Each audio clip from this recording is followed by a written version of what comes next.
psicóloga social, logoterapeuta y terapeuta somática.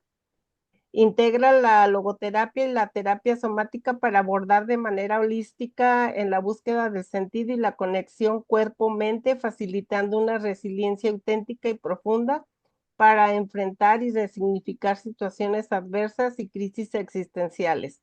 Tiene experiencia en 17 países de la región de América Latina, asesorando a programas sociales y organizaciones en temas relacionados a derechos humanos, violencias basadas en género, crisis y migraciones. Cuenta con más de 40 publicaciones en el área de su competencia. Es docente y terapeuta socia de Creciendo. Muy bienvenida, Emma, y bueno, pues es, es un honor y un privilegio tenerlos a todos ustedes aquí, a cada uno de nuestros ponentes, a cada uno de ustedes que nos están escuchando. Emma, adelante.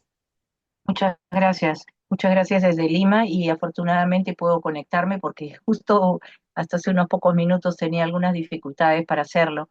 Y bien, quería comentar solamente un aspecto de mi experiencia, que es en la logoterapia, que es la terapia, ya, digamos, la tercera escuela vienesa de psicoterapia creada por Viktor Frankl, que trabaja, digamos, los temas relacionados con el sentido de vida y fundamentalmente uno de los tres pilares que tiene Viktor Frankl, que es la escuela de logoterapia, la cual pertenezco, tiene que ver con la resignificación de procesos dolorosos, sean estos duelos, crisis, situaciones adversas, situaciones que ponen de alguna manera, digamos, afectan la dignidad de las personas. ¿Sí? Entonces, yo voy a hablar de la autocompasión para resignificar procesos de duelo, crisis y situaciones adversas. Voy a pasar ahorita en la diapositiva que preparé. La autocompasión es una estrategia que, a mi entender, es muy poderosa. ¿Por qué la autocompasión es una estrategia poderosa? Quiero decirlo porque es el cultivo del ser interior para poder afrontar, eh, digamos, es un camino poderoso hacia la sanación emocional, ya que nos ayuda a cultivar una relación compasiva y amorosa con nosotros mismos, promoviendo la aceptación, el cuidado y la resiliencia frente al sufrimiento. ¿Qué es digamos, lo que la autocompasión nos proporciona? Y aquí quiero leer, eh, digamos, lo que dice Reinhold Niebuhr, que me parece muy interesante, que es: concédeme la serenidad para aceptar las cosas que no puedo cambiar, el valor para cambiar las que puedo cambiar y la sabiduría para conocer la diferencia. Y ese es un pilar fundamental para la resignificación de crisis, duelos, tránsitos y situaciones difíciles que tenemos en la vida. ¿Sí? ¿Qué es la autocompasión? En principio, la autocompasión es un concepto que viene, sí, de la psicología, viene también de la inteligencia emocional y viene de algunas corrientes que juntan, digamos, elementos de Carl Rogers, sí, y de otros autores también. Emma, Pero fundamentalmente, una sí, interrupción. Si le dime, pones aquí en la copita de tu pantalla para que se abra completa, ahí está, ándale ahí, ya. ahí así. Entonces, Gracias. la autocompasión entonces es un enfoque que lo que busca es contribuir a la resignificación de situaciones dolorosas, de duelos, de crisis, de cambios, de transiciones, de situaciones adversas en general en la vida. Es el cultivo del ser interior para poder fortalecernos y sobre todo despertar la resiliencia. ¿Qué es la autocompasión? Yo voy a hablar de algunos de los conceptos, pero también va a haber algunos ejercicios que quiero que ustedes los tomen. Si alguno quiere participar, puede hacerlo en su momento, ¿no? Eh, la autocompasión implica bondad hacia uno mismo. A veces somos muy autoexigentes o en situaciones que se agravan nos echamos la culpa, ¿sí? implica aceptación, autocuidado y sobre todo resiliencia frente al sufrimiento. Para ser más precisos, la autocompasión no es autoindulgencia, no es pena ni lástima hacia uno. A veces uno dice autocompasión, bueno, eso significa que me estoy victimizando, por ejemplo. No, no lo es. Y tampoco implica que se exagera el problema. Digamos, tampoco implica que la persona se siente como la única que sufre. O la autocompasión tampoco implica que no se considera capaz de afrontar una situación adversa.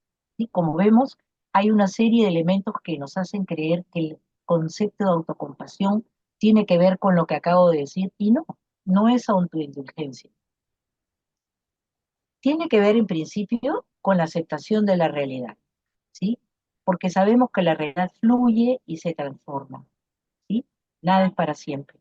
Entonces, frente a una crisis, un cambio, una transición, la aceptación de una realidad resulta ser importante y es un cultivo que toma tiempo porque cada persona tiene su propio tiempo para poder ser resiliente, para poder afrontar con su fuerza interior. Entonces, no hay recetas, sino de que son elementos que uno va cultivando, ayudando, que son recursos que uno proporciona a las personas que acompañamos o a los grupos que acompañamos, que pueden estar en una situación de crisis o de duelo, pero que implica que cada persona va a ir tomando el tiempo que requiere y que necesita, ¿sí?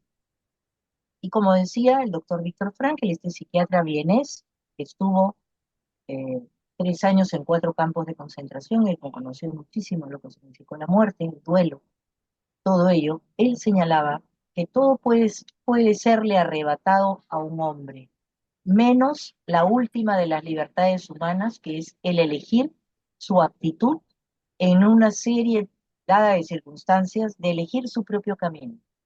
No podemos cambiar la situación y lo que él afirmaba firmemente, si no está en tus manos cambiar una situación que te produce dolor, siempre podrás escoger la actitud con la que afrontes ese sufrimiento.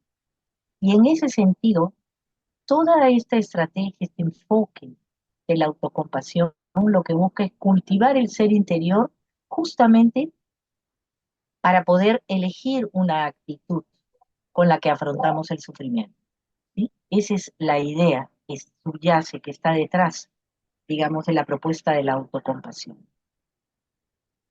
¿Cuáles son los beneficios de la autocompasión? En primer lugar, como vamos a ver a continuación, en mayor detalle, combate la depresión, la ansiedad, el estrés, sobre todo el perfeccionismo, el por qué mí, por qué yo, me pasó porque no hice esto y no hice lo otro, el miedo al fallo. Eh, la autocompasión nos permite enfrentar a problemas de la vida y modular la actitud. Los problemas de la vida vienen de múltiples maneras, no solamente son pérdidas de diferente tipo, ¿sí? La autocompasión nos va a ayudar a mejorar las relaciones personales, nos va a ayudar a gestionar emociones, por eso se dice que la autocompasión está más cercana de la inteligencia emocional y de la inteligencia espiritual, ¿sí? Entendido el espíritu como la dimensión humana, como lo planteaba Víctor Frankl, ¿no?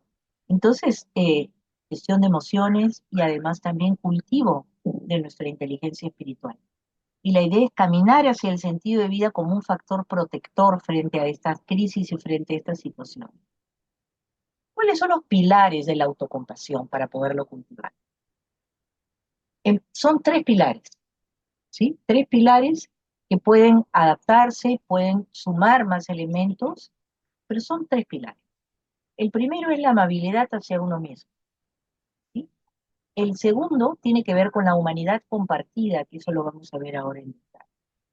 Y el tercero tiene que ver con la atención plena, con el mind, ¿sí? En la medida en que nosotros vamos cultivando esa amabilidad hacia uno mismo, esa humanidad compartida y esa atención plena y la vamos integrando a nuestra vida cotidiana, vamos a poder fortalecer, digamos, esos factores protectores, esa parte espiritual de las personas para poder hacer frente a situaciones de duelo. ¿Qué significa la amabilidad hacia uno mismo en lugar de la autocrítica? En primer lugar, el autocuidado. El autocuidado es una estrategia importantísima. Cada día es un día en el cual podemos elegir estar bien, elegir pequeños pasos que nos permitan estar mejor, ¿sí? En el autocuidado, desde poner límites, desde un autocuidado, el buscar, digamos, personas y actividades que puedan despertar, motivarme, que es lo que le llamamos nosotros el sentido de vida, el sentido del momento, ¿sí? Buscar personas, situaciones que me permitan fluir, estar bien y elegir con responsabilidad diariamente.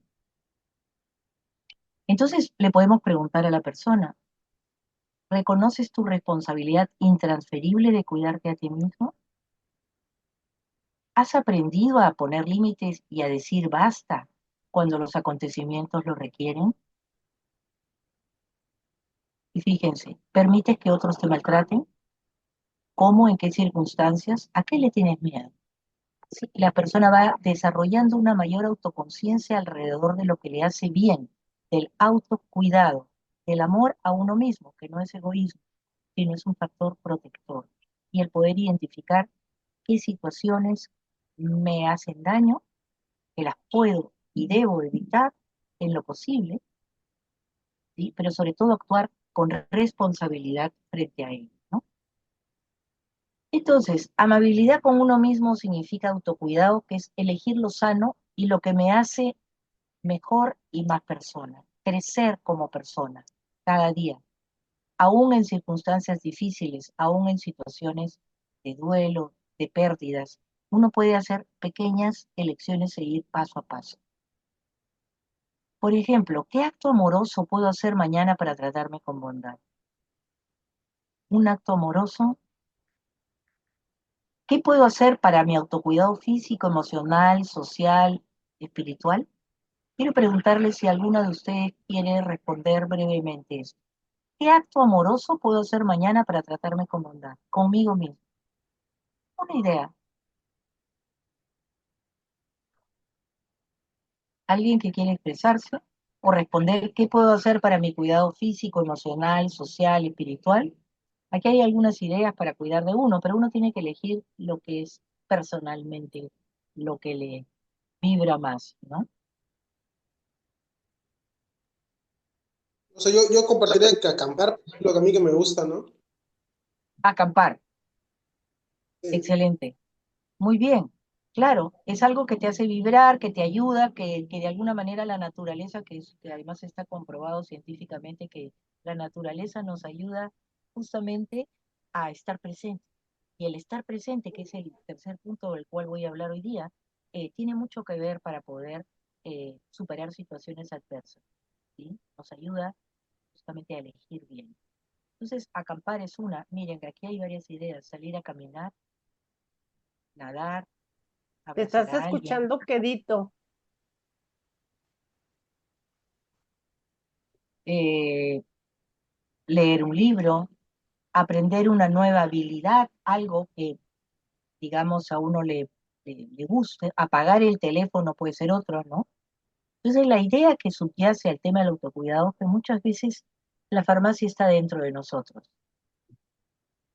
Enfocarse en el presente, rodearse de personas positivas, eso elegir bien quienes están a nuestro alrededor. Una vez escuché una frase que me encantó que decía, sigue a las personas que cuando te ven sonríen y observen cuando ustedes entran a un lugar, qué persona de manera auténtica sonríe cuando te ve, que sea ha llegado tuyo, por ejemplo. Ahí te das cuenta de alguna manera que hay una vibración conjunta, ¿no? Eh, meditar, ser agradecido, descansar, hacer ejercicio, escuchar música, en fin, dependiendo de cada persona, pero uno puede ir eligiendo aquello que lo ayuda a vibrar. Nosotros le llamamos en logoterapia eso buscar, eh, digamos, algo que nos haga bien, pero que signifique el sentido del momento que podemos elegir cada día, aquello que nos hace vibrar. No estamos hablando del sentido de vida como algo, digamos, al final de la vida que vamos a lograr, un sueño, etcétera. Eso también es un tipo de sentido, pero estamos hablando del día a día, es decir, hoy día, ¿Qué es lo que prefiero? Y eso converso mucho, por ejemplo, en la terapia. Yo empiezo a hablar, personas que han pasado por situaciones tremendas, les pregunto, bueno, eh, ¿qué es lo que tú eliges hoy? Aprende a elegir. Vamos, empieza a elegir cada día. Entonces, elige salir a caminar, elige conversar con la familia, elige hacer manualidades y empieza a cambiar, digamos, su día, su percepción acerca del día. Entonces, autocuidado, físico, psicológico, espiritual. Elegir con responsabilidad, ese es un tema muy logoterapéutico, ¿sí? Como les decía, el tema de la responsabilidad es clave en toda la terapia, la psicoterapia de Viktor Frankl. Eh, Implica reconocer nuestra capacidad de elección. Hay cosas que yo puedo cambiar y cosas que no puedo cambiar. Hay cosas que puedo elegir y hay cosas que no. Por eso esa frase, la primera que leí, eh, que decía de que la sabiduría de alguna manera es conocer qué puedo elegir y qué no puedo elegir. Y por último, elijo la actitud, ¿sí? Que mejor me hace llevar esta situación, ¿sí? Entonces, asumir la responsabilidad personal por nuestras acciones, por supuesto, y buscar activamente el sentido y el propósito en la vida cada día, a través de las elecciones y decisiones. Por eso, Víctor Frankl decía de que él consideraba que el sentido de vida era un factor de curación muy importante. Fíjense, él perdió a su esposa que está embarazada en un campo de concentración, a su padre, a su madre, él mismo fue confinado al campo de concentración, y él lo que lo mantuvo vivo era escribir en pequeños papeles el libro que él quería publicar una vez saliese del campo de concentración, y lo mantuvo vivo. Y estuvo en varias oportunidades pensando en quitarse la vida, sin embargo a él lo levantó, lo levantaba la esperanza de lo que él quería hacer. Su sentido era explicar cuando saliese del campo de concentración, lo dice en varios libros, explicar y ayudar a sanar a las personas. Y de hecho, él contrastó y conversó con personas que habían estado como él en el campo de concentración, y lo que los ayudó a no sucumbir fue la esperanza y el sueño frente a algo. Entonces, el despertar, que no es, digamos, sencillo cuando se está esposado en el duelo, pero que se puede hacer con pequeños pasos, pequeños pasos, cada día para entrenarnos a encontrar que nos hace bien, que nos dé esperanza y que nos dé sentido, puede ser un factor muy protector. Entonces, el primer pilar que tiene la autocompasión es el autocuidado, ¿sí? Todo el tema relacionado con la amabilidad a uno mismo. Y la amabilidad a uno mismo tiene estos dos elementos que les decía, el autocuidado y la responsabilidad en la elección, cada día ayudar. Y que esta es una frase que yo utilizo mucho cuando acompaño. Completa la frase. La vida tiene sentido cuando. ¿Cuándo tiene sentido para ti la vida? ¿Hay alguien que quiera decirme? Cuando soy yo misma. Ah, muy bien, qué bien, Blanquita. Cuando eres tú mismo. La vida tiene sentido cuando te expresas como tú mismo. Así es. Bien, ser auténtico, que no es fácil, pero que no. De alguna manera uno sabe en qué momento uno es auténtico y cuando no. Lo sientes hasta físicamente, ¿sí? Lo sientes en el cuerpo. Entonces, aquí hay algunas reflexiones, que es lo que realizo cuando acompaño, ¿no? Reflexiones que le permiten a las personas ir tomando una mayor autoconciencia. Este es el punto en el que quería estar a esta altura de mi vida. ¿De qué cosas me resigné? ¿A cuáles renuncié? ¿Cuáles abandoné? ¿Qué es lo que deseo hacer aquí en adelante? ¿Hay algo que quisiera hacer y que todavía no he hecho? ¿Qué cosas conquisté? ¿Valió la pena esa conquista? ¿Valoro lo conquistado? ¿Qué necesito ahora? ¿Dónde lo estoy buscando? Es decir, ayudar en la autorreflexión acerca de su propia vida para ayudar en esas elecciones. Entonces, si pudiese volver a empezar, pues vuelve a empezar. Entonces, en este primer pilar, Ayudamos a que la persona aprenda a elegir con libertad, con responsabilidad, ¿sí? Con todo este enfoque que les digo logoterapéutico que se inserta muy bien con la autocompasión. Eh, ¿Y qué harías tú frente en esta misma pérdida? Fíjense, yo tuve una pérdida muy, muy fuerte justamente hace un año de una persona, digamos que nos criamos casi juntas, muchos años de amistad, y de pronto se fue y entré efectivamente en una pena muy grande. Pero todo ello me ayudó con las herramientas y las conversaciones que he tenido también con personas que me ayudaron, que me dieron soporte, y con las ideas también que manejaba, eh, me ayudó a resignificar esa pérdida, orientándome hacia lo que me hacía, digamos, lo que me hace sentir vibrante, mi sentido de vida, ¿sí? Aquello que me hace, que siento que es fundamental, con lo cual no me quiero ir de este mundo sin haberlo logrado, sin haberlo vivido, sin haberlo experimentado. Entonces, ¿cuál de estas cosas quieres vivir para no arrepentirte al final de tu vida por no haberlas hecho? ¿Hay algo, por ejemplo, que alguien quiera compartir?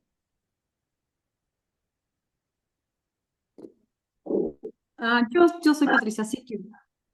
Adelante, Patricia. Yo estoy decidida a volver a empezar. Estuve sumergida en la depresión, el miedo, la tristeza, la ansiedad, por una adicción en la familia y yo compré ese problema. Me volví cuidadora del enfermo y dejé de vivir. Se me olvidó vivir. Tengo 2 años que entré a la NOM, tengo 1 año y medio estudiando tanatología. Estoy decidida a volver a empezar a recuperarme. Quiero ser yo nuevamente, volverme a reír. Yo ya no me reía, no sabía qué era reírse. Yo no sabía qué era ver un amanecer, no sabía cómo estaba la noche o el día. Para mí todo era gris. Me sumergí en el trabajo como un animalito de carga de resolverle la vida a todos. Entonces, de verdad que yo estoy experimentando esto. A mí la logoterapia me Qué encanta. hermoso. Mi primer diplomado fue de eso. Entonces, me hizo despertar, me hizo vivir y estoy viviendo. No estoy todavía como yo quiero estar, pero es una lucha constante y aquí estoy. Así es. Gracias, Patricia, por tu testimonio. Efectivamente, hay cosas que nosotros podemos elegir, que hay, Víctor Frankl hablaba mucho de los valores de experiencia, ¿no? Una puesta de sol, ¿sí? Admirar la belleza de algo, por ejemplo, ¿sí? Vivir la experiencia del amor, si uno tiene familiares, niños alrededor también, esa es una vivencia maravillosa que nos ayuda por el sentido de vida. Entonces, hemos visto todo el tema del autocuidado, voy a después pasar ahorita a la humanidad compartida, que es el segundo pilar de los tres que tiene este enfoque, al que yo le he venido añadiendo, porque este enfoque tiene tres características, pero puede tenerlas más y de alguna manera darle eh, mayores elementos, ¿no? Entonces, en primer lugar, el autocuidado, el tema de la elección con responsabilidad y el tema de saber que si todo tiene un final, pues hay que vivirlo bien, ¿sí? Y que de alguna manera cada día lo vivimos bien, no es nuestra fantasía de cómo yo voy a vivir, sino cada día hago mi elección, porque el vivir bien es el hoy. Entonces, el segundo pilar fundamental de la autocompasión, que es un camino, un recurso, Víctor Frankl hablaba mucho de el cultivar la resiliencia y el cultivar la responsabilidad y el cultivar el ser interior. Entonces, esta es una propuesta que lo que busca es eso, cultivar. La humanidad compartida. Primero, eh, somos seres siendo, somos personas que nos podemos autoconfigurar, ¿sí? Somos personas que podemos transformarnos y que además tenemos que tener muy en claro que el sufrimiento es parte de la experiencia humana, ¿sí? Y que somos vulnerables e imperfectos. Porque justamente el tema de la humanidad compartida eh, apunta a no sentir culpa y a no autoflagelarnos por situaciones en las cuales podíamos haber tenido, entre comillas, responsabilidad frente a un hecho doloroso. Pongamos que sea la pérdida de un trabajo, ¿ya? Entonces, somos vulnerables, somos imperfectos.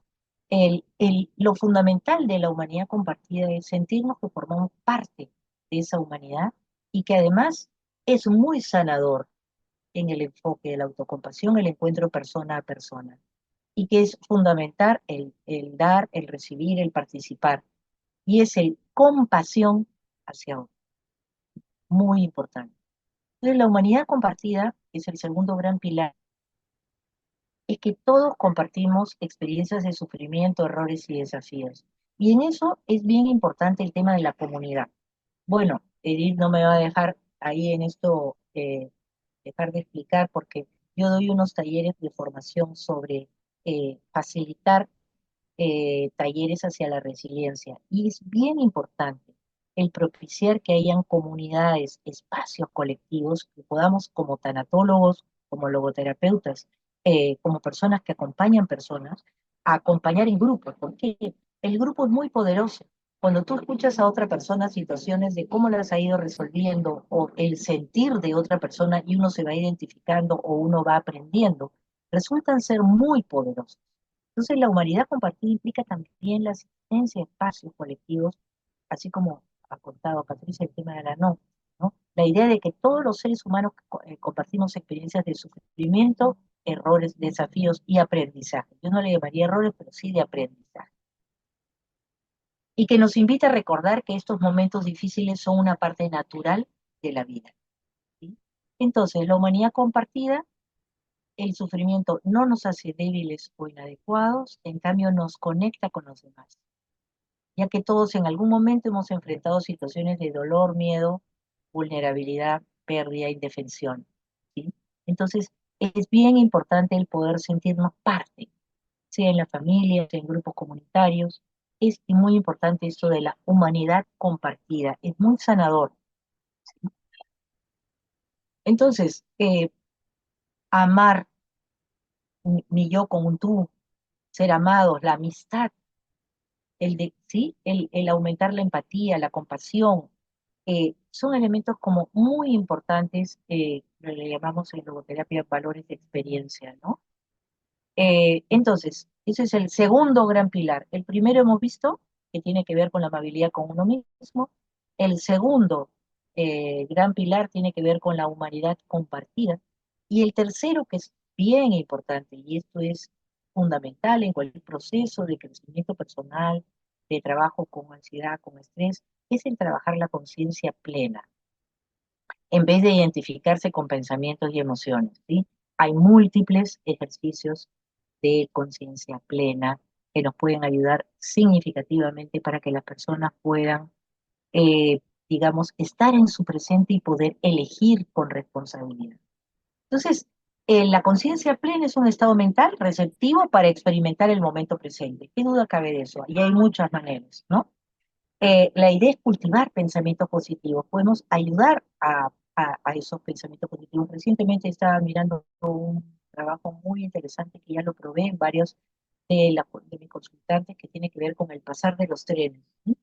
Que es digamos, un mindfulness muy interesante a través del cual uno puede, por ejemplo, observar sus pensamientos y mirarlos como trenes y etiquetarlos. Decir, uy, otra vez pasó este tren en el cual yo pienso que no valgo nada y que no he podido hacer las cosas. Empezar a identificarlos, ponerles nombre, ¿sí? Saber que están fuera de mí, que no soy yo quien lo dice, sino que va creencias, hábitos, situaciones, ¿sí? Y nos ayuda a cultivar estos pensamientos positivos. Tenemos que ir cambiando ese chip del pensamiento rumiante, ¿sí? A pensamientos positivos. Cultivar alegría, cultivar las pequeñas alegrías, las pequeñas situaciones y controlar esa rumiación.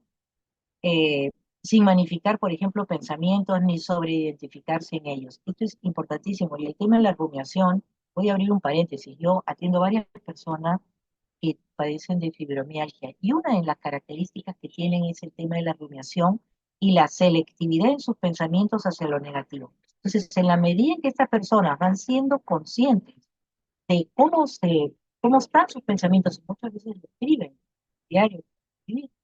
¿Sí? Porque la escritura terapéutica también ayuda muchísimo, ayuda a que las personas empiecen a darse cuenta que no son sus pensamientos. Entonces, el mindfulness, la conciencia plena, es una herramienta muy poderosa. Hay muchas formas de ser mindfulness, pero que nos ayuda a experimentar lo posible. Es bien interesante el momento porque nuestra cabeza va con muchas cosas negativas, ¿sí?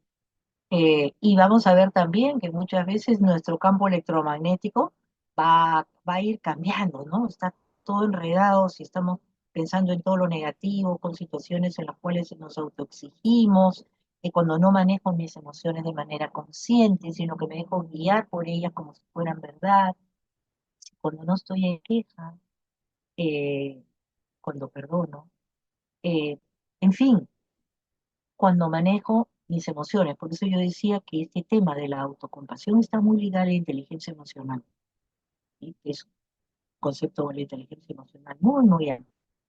Entonces, el tercer gran pilar de la autocompasión es manejar pensamientos difíciles, la autocharla positiva o autocalmante, utilizar pensamientos para calmar pensamientos, sentimientos, pero también algunos ejercicios somáticos.